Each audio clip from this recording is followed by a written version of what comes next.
پاکستان سے کس طرح سادہ لو لڑکیاں ملازمت کے جھانسے میں عرب ممالک پہنچتی ہیں اور اس کے بعد انہیں وہاں کے جو نائٹ کلبز ہوتے ہیں وہاں نوکری کرنے اور غیر اخلاقی سرگرمیوں پر مجبور کیا جاتا ہے۔ Deputy director anti human trafficking cell Muhammad Ajmal کی سربراہی میں ٹیم نے چھاپہ مار کے خاتون سمیت 4 ملزمان کو گرفتار کیا اور ان کے قبضے سے سفری دستاویزات،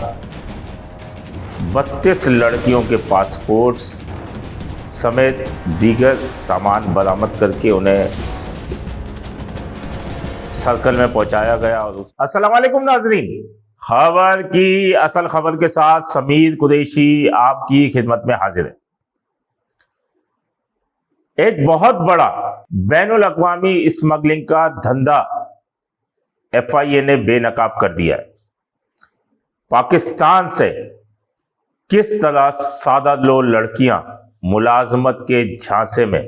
عرب ممالک پہنچتی ہیں اور اس کے بعد انہیں وہاں کے جو نائٹ کلبز ہوتے ہیں وہاں نوکری کرنے اور غیر اخلاقی سرگرمیوں پر مجبور کیا جاتا ہے۔ ایف آئی اے اینٹی ہیومن ٹریفکنگ سرکل کو اطلاع ملی کہ اس گروہ کے کچھ کارندے صدر کے ہوٹلوں میں موجود ہیں، جس پر deputy director anti human trafficking cell Muhammad Ajmal کی سربراہی میں ٹیم نے چھاپہ مار کے خاتون سمیت 4 ملزمان کو گرفتار کیا اور ان کے قبضے سے سفری دستاویزات، 32 لڑکیوں کے پاسپورٹس سمیت دیگر سامان برآمد کر کے انہیں سرکل میں پہنچایا گیا اور اس کے بعد ان کی نشاندہی پر چھاپے مار کر ہوٹلوں سے ہی 32 لڑکیوں کو جو ہے وہ بازیاب کرایا گیا۔ یہ 32 لڑکیاں پاکستان کے مختلف شہروں سے تعلق رکھتی ہیں، جنہیں بیرون ملک ملازمت کا جھانسا دیا گیا تھا اور وہاں یہ جانے کے لیے تیار ہو گئیں اور اس کے بعد انہیں بیرون ملک لے جایا جاتا اور وہاں نائٹ کلبز میں ان سے ڈانس کروائے جاتے اور اس کے بعد ان کو غیر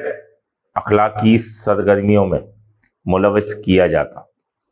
یہ کوئی نئی بات نہیں ہے، لیکن اس طریقے کے نیٹ ورکس بے نقاب ہوتے بھی رہے ہیں، لیکن یہ ایک بڑا نیٹ ورک ہے جس میں بڑے پیمانے پر یہ لڑکیاں پکڑی گئی ہیں۔ ورنہ ان کا طریقہ واردات یہ ہوتا ہے کہ ایک ساتھ ان لڑکیوں کو بیرون ملک نہیں بھیجتے، 4 کے ٹولے میں، 5 کے ٹولے میں انہیں بھیجا جاتا ہے تاکہ کسی کو شک نہ ہو، اور اگر اس کی مزید چھان بین کی جائے، بات تو ناگوار گزرے گی لیکن مزید چھان بین کی جائے تو ایف آئی اے امیگریشن کا عملہ جو ہے وہ بھی ان کے ساتھ ملوث ہوتا ہے۔ باقاعدہ جو شفٹوں میں ایف آئی اے امیگریشن کے افسران ہوتے ہیں وہ ان کے ساتھ طے کر لیتے ہیں کہ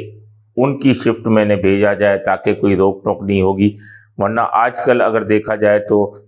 کوئی اگر ان کے ویزا، سفری دستاویزات، ہوٹل کی بکنگ، تمام چیزیں صحیح ہیں، اس کے باوجود بھی انہیں روک لیا جاتا ہے۔ تو ماضی میں بھی یونان میں جو جہاز ڈوبے جو اسمگلنگ میں ملوث تھے، وہ پاکستانیوں کی بڑی تعداد تھی اور اس کے بعد بڑی سختی ہوئی اور ایف آئی اے کے کئی افسران جو ہیں وہ نوکریوں سے برخاست، آج تک نوکریوں پر واپس نہ آ سکے ہیں، ان کے عدالت میں کیسز چل رہے ہیں۔ تو یہ ایک بڑا اسکینڈل ہے اور ایک ساتھ یہ لڑکیاں پکڑی گئی ہیں۔ تو ان ملزمان کے دیگر ساتھیوں کی گرفتاری کے لیے تو چھاپے مارے جا رہے ہیں، لیکن اعلیٰ حکام کو چاہیے، عثمان انور اس وقت ڈی جی ایف آئی اے ہیں اور آئی جی پنجاب بھی تھے، انہوں نے یہ تمام چیزیں بڑی قریب سے بھی دیکھی ہیں۔ تو انہیں چاہیے کہ ایف آئی اے امیگریشن کے اندر جو بھی عملہ ان کے ساتھ ملوث ہے، ان کے ساتھ ساتھ ان کے خلاف بھی کارروائی کی جائے۔ اس ضمن میں مزید بھی اہم انکشافات جو ہم اگلے پروگرام میں کریں گے۔ اپنے ہوسٹ سمیر قریشی کو اجازت دیجیے، ہمارے چینل کو لائک اینڈ سبسکرائب کیجیے۔ اللہ حافظ۔ Z110 نیوز، خبر کی اصل خبر۔